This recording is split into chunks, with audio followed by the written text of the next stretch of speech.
जैसा कि आपको पता है ये अक्टूबर का महीना जो है पूरा महीना सीनियर सिटीजन पाकिस्तान में मशहूर हुआ था ये उस पर अमल करवाएगी।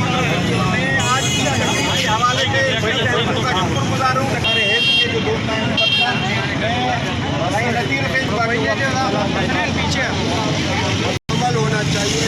बुजुर्ग जो हमारे को इस जगह पे खड़ा किया है बुजुर्गों को उनकी हमें इज्जत करनी चाहिए। हॉस्पिटल वो हम में से 2014 में जो बिल पास हुआ है सीनियर सिटीजन का उस पर आज तक अमल नहीं हुआ।